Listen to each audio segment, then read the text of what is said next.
पहले पाकिस्तान, फिर अफगानिस्तान, बांग्लादेश और अब सीरिया। इन सभी मुस्लिम बहुल देशों में जिस तेजी से सत्ता परिवर्तन हुआ, इसका अंदाजा शायद ही कभी किसी ने लगाया होगा। सीरिया में हुए तख्ता पलट के साथ ही इसमें हमेशा की तरह अमेरिका का नाम सामने आ रहा है। ऐसा इसीलिए क्योंकि अमेरिका पिछले कई वर्षों से सीरिया में बशर अल असद की सरकार के खिलाफ अलग अलग तरीके से प्रॉक्सी फोर्सेस के साथ मिलकर काम कर रहा था। इन्हीं में से एक संगठन था हयात तहरीर अल शाम या HTS, जिसका प्रमुख है अबू मोहम्मद अल जुलानी। मध्य पूर्व में आप देख रहे होंगे कि सीरिया के राष्ट्रपति बशर अल असद देश छोड़कर भाग चुके हैं और सेना ने असद के देश छोड़ने की पुष्टि करते हुए कहा कि राष्ट्रपति की सत्ता खत्म हो चुकी है।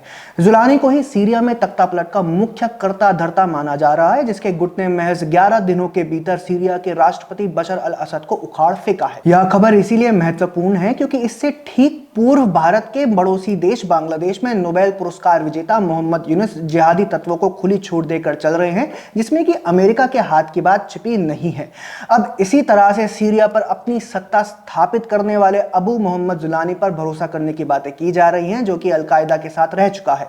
कौन है जुलानी और कैसे वह आज सीरिया में एक सबसे बड़ा प्लेयर के रूप में उभरा है, जानते हैं आज की वीडियो में। असद को भगाने के बाद सीरिया में जिस संगठन ने अपना दबदबा कायम किया है उसका नाम है तहरीर अल शाम, जिसमें शाम का मतलब है ग्रेटर सीरिया।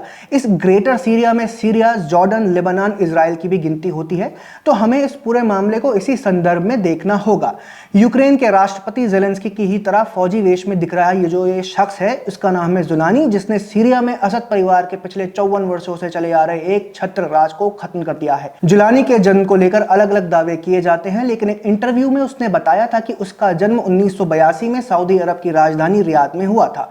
उसका असली नाम अहमद हुसैन है और गोलान हाइट्स के कारण उसे अबू जुलानी कहा जाता है, जहां से उसके परिवार के ऐतिहासिक संबंध हैं। सऊदी में जन्मा जुलानी साल 1989 में सीरिया लौट आया था, जहां उसने मेडिसिन की पढ़ाई शुरू की थी। हालांकि पढ़ाई के तीसरे वर्ष के दौरान ही वह इराक चला गया था, जहां वह आतंकी संगठन अल-कायदा में शामिल हो गया। इराक जाते ही वह अल-कायदा के नेता अबू मुसाब अल जरकावी का सहयोगी बन गया था।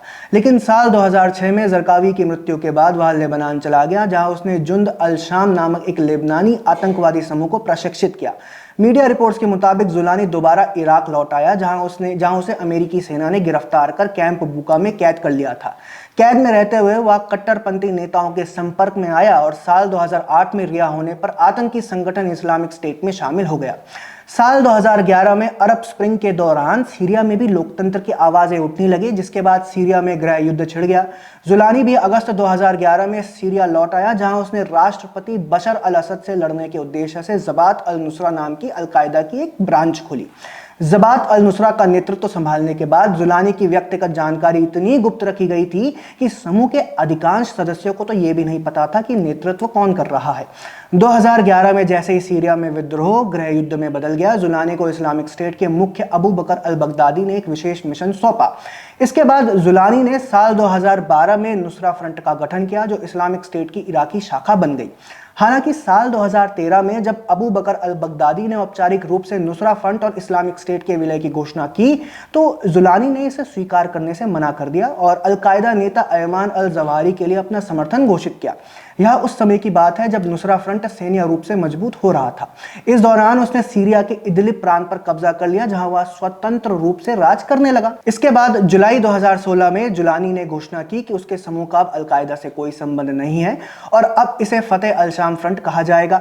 यहां पर अब यह मोड़ इस पूरी कहानी का सबसे महत्वपूर्ण टर्निंग पॉइंट माना जा सकता है, क्योंकि जिस अल-कायदा के जन्म के लिए अमेरिका को जिम्मेदार माना जाता है, जिसे खुद अमेरिका ने कभी टेररिस्ट भी कहा था, उसी का दूसरा धड़ा आज अमेरिका का स्ट्रैटेजिक पार्टनर कहा जाने लगा है।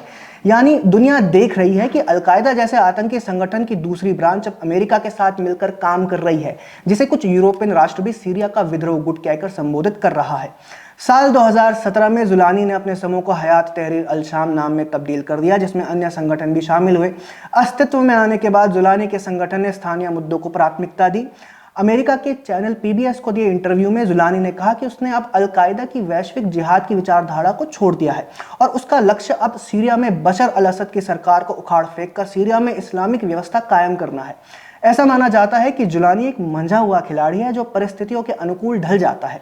शुरुआत में उसकी विचारधारा अलकायदा के करीब थी, लेकिन बाद में अपनी पैठ मजबूत करने के लिए उसने स्थानीय एजेंडा अपना लिया।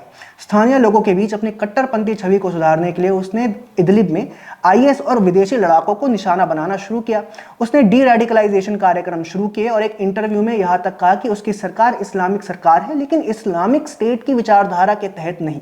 इस वजह से सीरिया में एचटीएस को एक प्रमुख राजनीतिक संगठन के रूप में मान्यता मिली है। सीरिया में विद्रोह का केंद्र माने जाने वाले एलेपो में भी जुलानी का काफी प्रभाव था।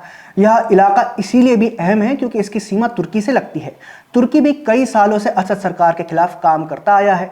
देखा जाए तो पूरा विश्व पिछले कुछ समय में इसराइल और हमास में इतना उलझा रहा कि उसे सीरिया में हो रही हलचल पर नजर डालने की फुर्सत ही नहीं हुई। दुनिया तब जागी जब सीरिया से असद भाग चुके थे।